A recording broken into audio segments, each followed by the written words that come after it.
Una de las causas que la gestaron fue la sobreproducción. La entrada en guerra de los Estados Unidos en 1917 inauguró una etapa de fuerte crecimiento.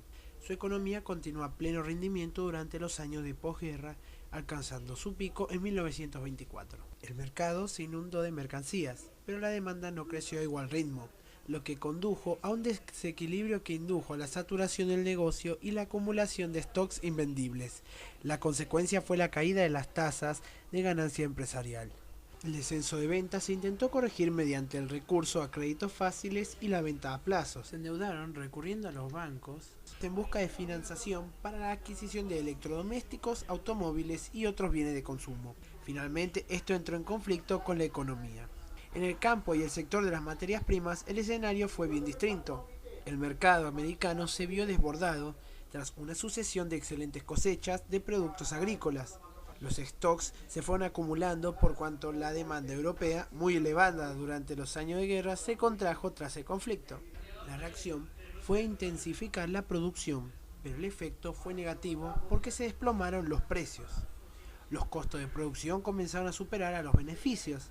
Entonces pusieron en práctica una política proteccionista basada en el incentivo de la destrucción de cosechas y la adquisición de excedentes, con la pretensión de estabilizar los precios. A partir de 1926, experimentaron serias dificultades en la devolución de sus préstamos bancarios. Estos eran para modernizar sus explotaciones.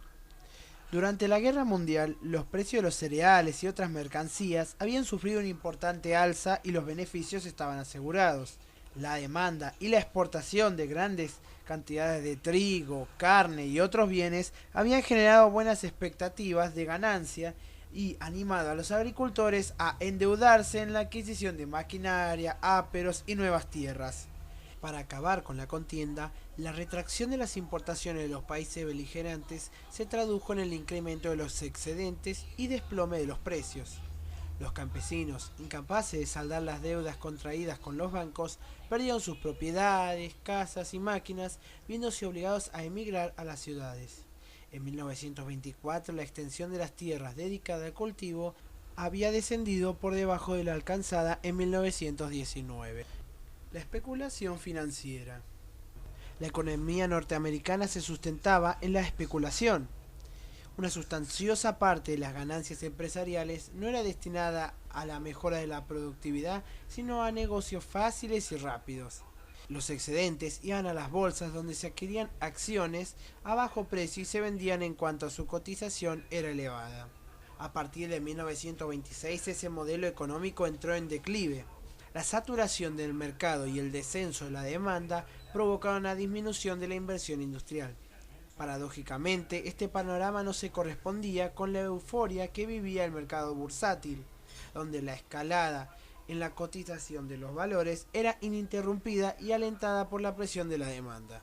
La razón esencial de este crecimiento hay que buscarla en la crisis industrial, ya que la merma de los beneficios empresariales alentaba al capital a buscar otros ámbitos donde hacer cristalizar los negocios. Parte del problema radicaba en que la fuerte demanda de acciones se sustenta en capitales obtenidos mediante créditos. Los bancos prestaban dinero con la sola garantía de las acciones adquiridas. Se apreciaban rasgos claramente especulativos, que originaron un desequilibrio entre el mercado de valores y la economía productiva. La interrupción del circuito fue uno de los factores que determinaron el desplome de la bolsa. A partir de esto, hubo inversores que optaron por retirar sus capitales. La especulación se extendió a ámbitos tales como el de la segunda residencia. Hubo zonas, como Florida, que fueron presa de un boom inmobiliario sin precedentes. Las viviendas se compraban y se enajenaban con el solo ánimo de obtener rápidas ganancias y sus precios se duplicaban o triplicaban en tan solo unos meses. En resumen, puede decirse que gran parte de la actividad económica de los años 20 se sustentaba en inversiones fáciles y a corto plazo, eludiendo las actividades efectivamente productivas, aquejadas por el fenómeno de la sobreproducción. Inflación crediticia. Por las consecuencias anteriormente mencionadas, se generalizó el recurso al crédito bancario como fórmula para contrarrestar el descenso de demanda e incentivar el consumo de bienes procedentes de la industria. Un ejemplo fue la concesión de préstamos destinados a la adquisición de acciones de bolsa. Los bancos, en muchos casos de pequeñas dimensiones y muy dispersos por todo el territorio nacional, con frecuencia fomentaron tales operaciones por considerarlas rentables. Prestaban dineros a los brokers, que a su vez facilitaban a sus clientes anticipos para la compra de acciones, usando como garantía esos mismos valores.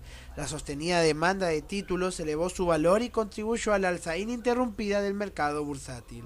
La máxima utilización de créditos estuvo estrechamente ligada con la sobreproducción y en perjuicio del ahorro familiar, favoreciendo de ese modo una falsa percepción de bienestar y progreso. Su dependencia a la economía norteamericana. La economía americana se convirtió a lo largo de los años 20 en el eje de entorno al cual giraban las del resto del mundo. Esto se gestó durante el conflicto mundial en 1914, a lo largo del cual los aliados fueron recibiendo cuantiosos créditos que les permitieron la adquisición de material bélico, armas primas y alimentos. El final de la guerra no alteró sustancialmente la situación. Por contra, los préstamos se extendieron incluso a los antiguos enemigos. Cuando Hubert elevó los aranceles sobre los bienes extranjeros, los europeos encontraron serias dificultades para resolver sus deudas con Estados Unidos. Gran parte de los ingresos obtenidos mediante las ventas al mercado norteamericano quedaron paralizadas. El obstáculo en las relaciones comerciales con Europa perjudicó también a los productores estadounidenses, ya que el problema de sus excedentes se agravó. Esta se extendió por el resto del mundo, Asia, América y África, suministradoras de materias primas con economías orientadoras a la exportación. Fueron especialmente vulnerables a los vaivenes del mercado internacional. El hundimiento de la economía estadounidense arrastró a las europeas, muy ligadas al dólar, a los créditos y al sistema bancario norteamericano. Al contraerse la demanda industrial, el tráfico de materias primas se redujo y las economías coloniales entraron también en recesión. América Latina, India y las posesiones africanas de Europa fueron gravemente perjudicadas por una crisis de alcance internacional.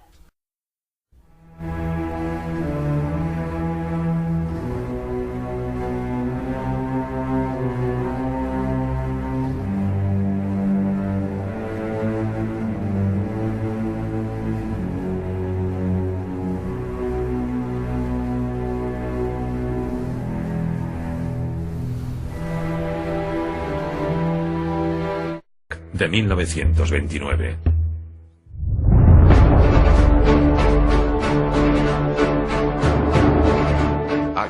El 24 de octubre de 1929, el Jueves Negro, suele considerarse el comienzo del crack. Hubo una tremenda caída que asustó a mucha gente. Es imposible subestimar la conmoción, una sensación de sorpresa e incredulidad. La gente siente pánico, porque el mercado cae, cae y cae. Desesperadas por conseguir alguna noticia, miles de personas se congregan en los alrededores de la bolsa. Había muchísima gente, muy enfadada, con la mirada fija. Eran personas arruinadas. Las autoridades locales están tan alarmadas que envían a 400 policías montados, temerosas de que se produzca una especie de toma de la Bastilla de la bolsa. Dicen que había un murmullo muy extraño en el aire, que había una especie de extraño ruido fantasmal, que debían de ser las voces humadas de todas aquellas personas compartiendo sus preocupaciones. La reacción popular fue: esto no puede estar pasando.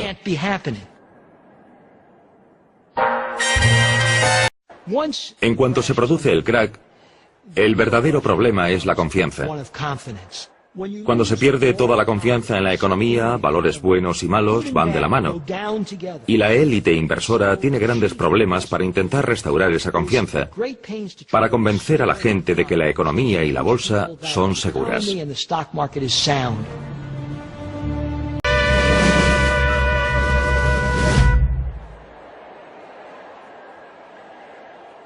El lunes las máquinas se habían quedado sin cinta para imprimir las cotizaciones y los inversores, desesperados por conocer los últimos precios de las acciones, colapsaban las líneas telefónicas entre Nueva York y otras ciudades. Muchos especuladores empezaban a descubrir las desventajas del crédito fácil y la compra de valores a crédito. Un número significativo de personas que compraban acciones en los años 20 lo hacían con dinero prestado. Y por supuesto, la ventaja de comprar acciones con dinero prestado es que las ganancias son tremendamente rápidas y cuantiosas cuando la bolsa sube. Pero, por supuesto, cuando baja, toda la maquinaria se invierte. Y en ese momento las pérdidas también son cuantiosas. Quienes habían pedido dinero prestado para comprar acciones ahora tenían que cubrirlo. Y esto es algo que no había ocurrido nunca, porque el mercado siempre había subido. Habían invertido $25 por cada 100 de acciones, pero ahora las acciones han bajado.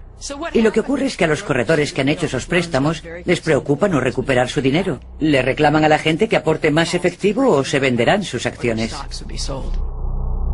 Su cuenta necesita $600. Si no recibimos esa cantidad antes de la 1 de la tarde del martes, venderemos todos los valores de su cuenta. Consideren este documento una notificación. Y eso era algo muy difícil de conseguir. Alguna gente no tenía dinero en efectivo para aportarlo, pero los corredores no podían esperar. Y el lunes el mercado empezó a caer, y de forma más pronunciada todavía que el jueves.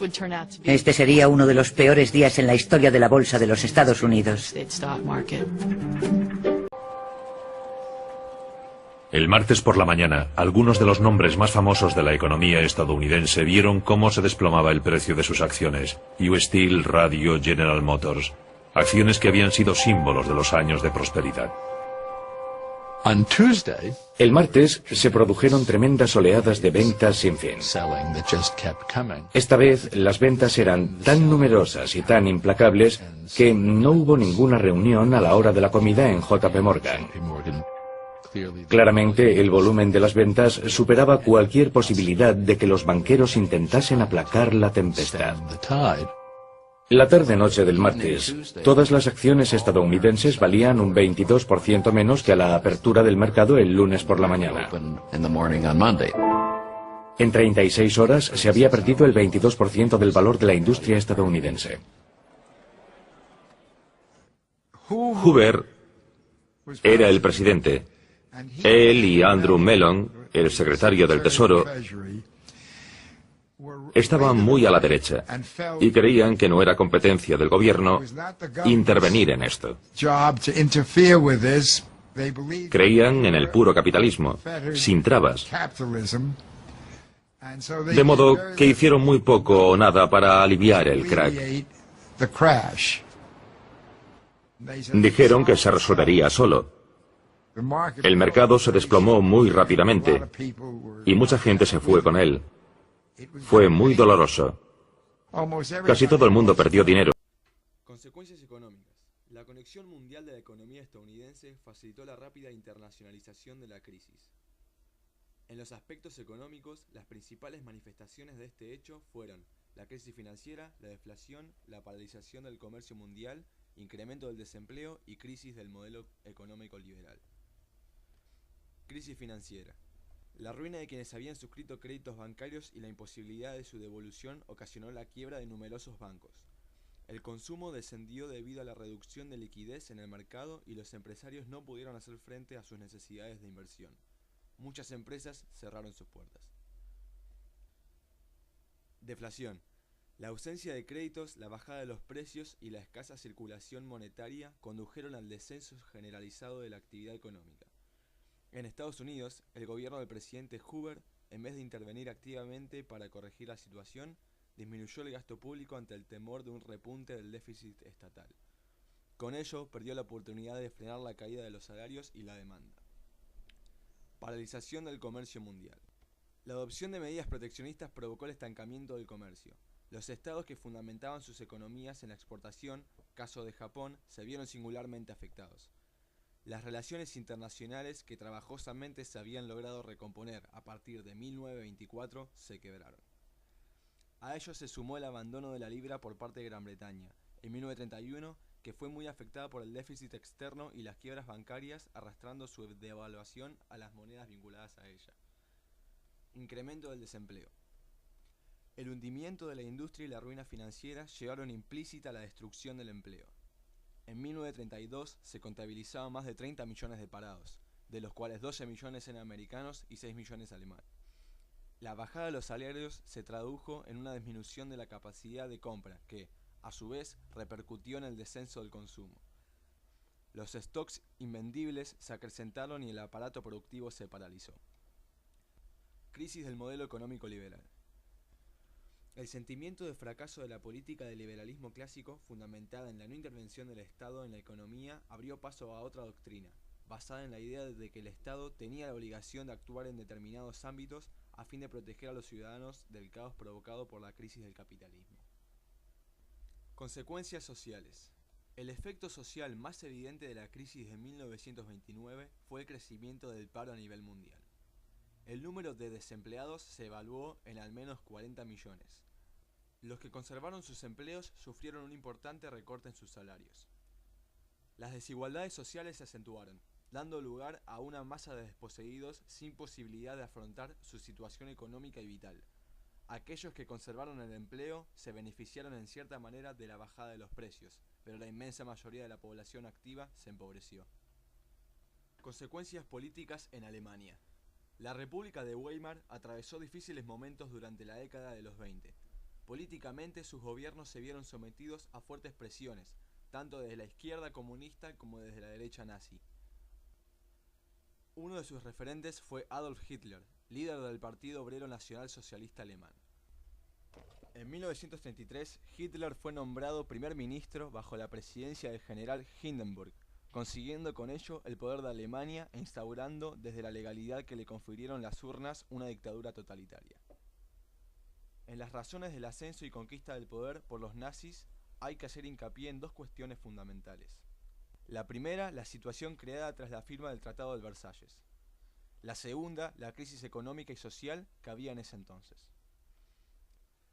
La crisis y el desempleo, que afectaba a más de 5 millones de personas en 1932, sirvieron de caldo de cultivo para los postulados del nacionalsocialismo. De hecho, una gran parte de los adeptos a esta ideología se nutrió de las filas de desempleados, especialmente jóvenes, excombatientes, agricultores y pequeños y medianos empresarios arruinados. Consecuencias políticas para otros países. Estados Unidos. A partir de 1929 quedó en evidencia la inepcia del gabinete republicano de Hoover para resolver los retos de la depresión. Ello contribuyó a la victoria en las elecciones de 1932 del demócrata F. D. Roosevelt, quien actuó bajo presupuestos económicos distintos a los de sus predecesores, concediendo un importante papel al Estado en la recuperación económica y en la lucha contra el desempleo, principal problema social del país durante la década de los 30. El Reino Unido se vio azotado por dificultades de enorme calado político durante los años 20. El problema irlandés fue uno de ellos, desembocando en una auténtica contienda civil entre 1919 y 1922, que concluyó con el reconocimiento de Estado Libre de Irlanda. Italia. A lo largo de los años 20, el Estado italiano había ido transformando sus estructuras democrático-liberales en una organización de carácter autoritario. Benito Mussolini, en el poder desde 1922, conformará el Estado fascista. En España, entre 1923 y 1930, la dictadura de Primo de Rivera había seguido un camino sui generis, pues hasta cierto punto respetó la actividad sindical libre. En 1931 se proclamó la Segunda República y España entró en un periodo de inestabilidad que propició en 1936 la formación del Frente Popular, que ganaría las elecciones en febrero de este año. El descontento de la extrema derecha provocó la sublevación del 18 de julio que dio inicio a la Guerra Civil, conflicto que concluyó en 1939.